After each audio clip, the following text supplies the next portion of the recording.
Baby, let me ask you something that you probably have never said out loud to anybody.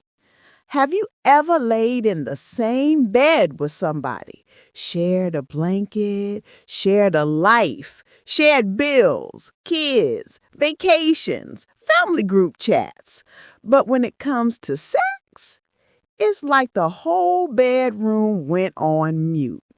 No fight, no big blow up, no dramatic, we're never doing this again. Just less. Less touching, less reaching, less kissing that leads to anything. And now, the only thing y'all do in that bed is scroll, sleep, and pretend you don't feel the distance. If you've ever whispered to yourself, is something wrong with me? With us? Or are other couples going through this too? Baby, come closer. Tonight's Pillow Talk is exactly for you. Welcome to the Pillow Talk Roundtable, my loves. I'm your favorite internet auntie, Auntie Ci Ci, and tonight we're talking about a taboo that a lot of grown folks are living in, but almost nobody is confessing. The silent sex life. Not the situationship, not the flame. I'm talking about the real deal, the relationship, the marriage, the long-term, this is my person connection, where the lights go off, the door closes, and nothing happens. Now listen, we grown here. We listening and we don't judge. I'm not here to shame you. I'm not here to tell you what you should be doing in your bedroom. I'm here to put words to what your heart has been feeling so you don't have to carry it like a secret anymore. So go ahead, get comfy, lay back on that pillow, turn the brightness on your phone down just a little bit. Maybe you got your tea, your water, your little late night snack. And if you're listening with your partner, whew, y'all are bold. Hello there for you. Let's talk about the quiet that settled in the bedroom, even while the rest of your life stayed loud. Now, baby, here's the first thing I want you to hear. Most people don't end up in a silent sex life overnight. It's not like y'all were having a full Broadway show on Friday and then absolutely nothing on Saturday. It's slow. It's sneaky. It's a drift, not a drop. Maybe at first it was just stress. Somebody started working more hours. Somebody's body started changing. Hormones, meds, kids, health issues. Maybe resentment moved in. Little arguments that never really got resolved. Harsh words that never really got repaired. And every time your bodies tried to come together, your mind replayed old hurts like a highlight reel. So one night you said, "Not tonight. I'm tired." And that was true. You were tired. Then the next week you said, "Not this weekend. I've got too much going on." And that was true too. And slowly, over time, "not tonight" turned into, "we don't really do that anymore," without anybody ever sitting down and saying, "Hey, are we okay?" Your body started learning a new routine. One person rolls over, the other person scrolls a little longer, a hug becomes a quick pat on the back, a kiss becomes a forehead peck, then nothing at all. It's not that you stopped loving each other. You still do the birthday dinners, the family events, the errands, the grocery store runs. You might still be laughing, watching shows, paying bills on time. But in the most private place, the bed, the soft dark, the quiet, there's a whole part of your relationship that has gone silent. And because nobody talked about how it happened, it starts to feel like it's just the new normal. Like this is what grown folks are supposed to settle for. Like this is what happens when you've been together too long. But baby, can I tell you something? Settling and accepting are two different things. Acceptance brings peace. Settling brings a slow, quiet ache.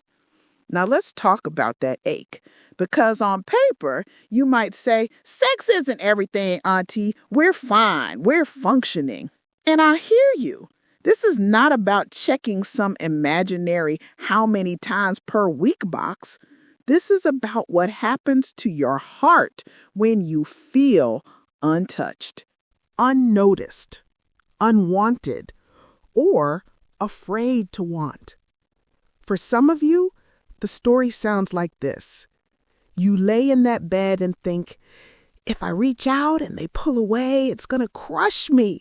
So you don't reach. For others, it's, I used to be the one always initiating and getting turned down. I'm tired of being rejected. So you stop trying. You decide you'd rather live with silence than feel that sting one more time. Then there's that quiet shame. You start asking yourself, is it my body? Is it my weight? Is it my age? Is it because I've had kids? Is it because I'm too this or not enough that?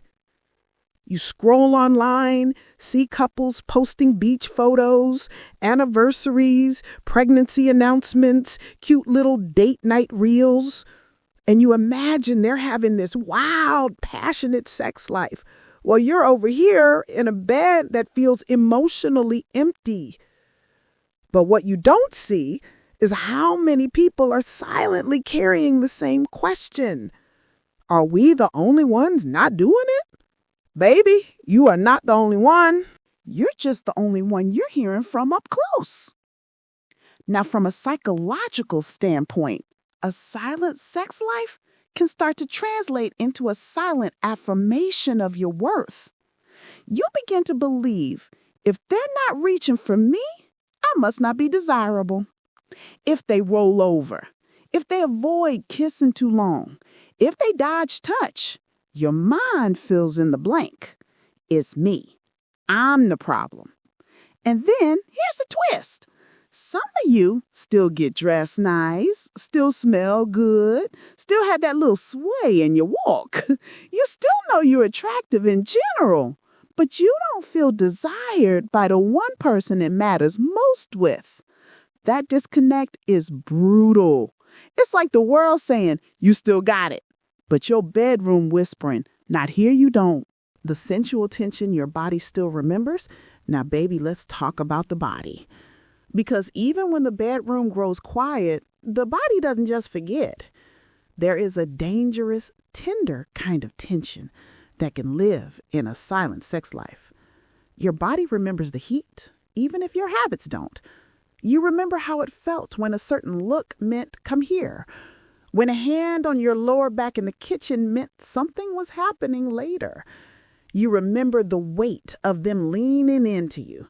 The way your breath would change when they walked past you, smelling like that cologne or that lotion.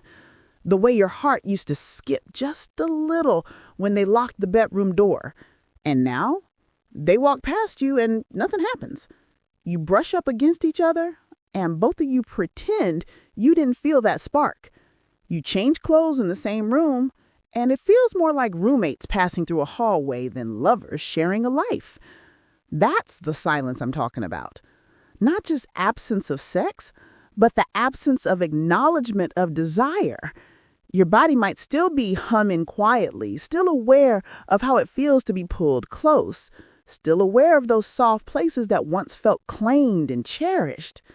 But your mind has been told, don't go there, we don't do that anymore, don't get your hopes up. So now there's this split. Your spirit longing for connection, your body remembering, your mind shutting it all down. And late at night, when the house is still, you can feel your own skin like a reminder of what used to be. Naming it, healing it, slowly inviting touch back. So the question becomes, what do we do with that, Auntie? How do you go from silent Back to something that feels alive without forcing, without faking, without performing for obligation. First step, baby, you have to name it. Not in anger, not in accusation, not in the middle of a fight about something else, but in a calm moment. You say, hey, can we talk about something that's been on my heart? You don't start with, you never touch me. You don't want me. What's wrong with you? You start with your truth. When we don't connect physically, I feel distant from you. I miss feeling close to you in that way. I'm a little embarrassed to bring this up, but I don't want us to pretend this isn't happening. You'd be surprised, baby, how often both people feel the same ache, but both are scared to say it. One is thinking, I don't feel wanted. The other is thinking, I'm afraid I can't perform the way I used to. Or, I'm scared if I try, I'll be rejected. Or, I don't even know how to get back there. What if it's awkward? The silence is not just in the sex. The silence is in the conversation. A hug can feel like a contract. If I hug you, does that mean we have to do everything tonight? If I say no tonight, will you stop trying forever? So we start from scratch. Can we just hold hands while we watch this show? Can I lay my head on your chest for a little bit? Can we cuddle and not have it mean anything has to happen after?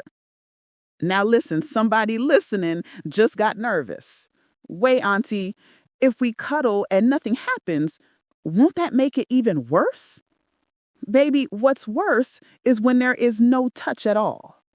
Affection is not the enemy of desire. Safety feeds desire. Pressure suffocates it. When touch returns without pressure, the body can relax. The body can feel safe again. And a safe body is far more likely to want to slowly, gently, naturally move toward more. You might notice that after a few nights of just cuddling, you find yourselves breathing in sync again, laughing more, reaching for each other without thinking. One night, in the middle of a conversation, a kiss might linger a little longer. A hand might slide from the shoulder to the waist and stay there. Nothing forced, nothing rehearsed, just a quiet yes in the body, showing up after a long season of automatic no's. You are not broken, baby. Let's breathe for a moment, my loves. In and out. If you are living in a silent sex life right now, here's what I want you to take from tonight's Pillow Talk. You are not alone. You are not broken. You are not the only couple navigating this. Silence in the bedroom is usually a symptom, not a verdict. It's telling the story of stress, of unspoken pain, of fear, of shame, of changing bodies and tired hearts. Your body still remembering intimacy doesn't make you needy or too much. It makes you human. You deserve to feel wanted. You deserve to feel safe. You deserve to have your needs not just spiritually and emotionally acknowledged, but physically honored in a way that aligns with your values, your health, and your truth. And baby, if tonight's conversation has you feeling a little raw, a little tender, a little more aware of that tension in your chest or your belly, that's not a sign to shut down. That's a sign that your heart has been waiting for someone to finally say, I see what you've been carrying. My loves, thank you for sharing this sacred space with me tonight. Remember, Intimacy isn't just something you do, it's something you build. And if anything we talked about tonight has your mind racing or your heart humming, baby, that just means the conversation worked. If you have a topic you'd like me to talk about, leave me a comment. This has been your Pillow Talk Roundtable with Auntie Ci Ci. Good night, baby. Rest well. I'll meet you right back here next Friday.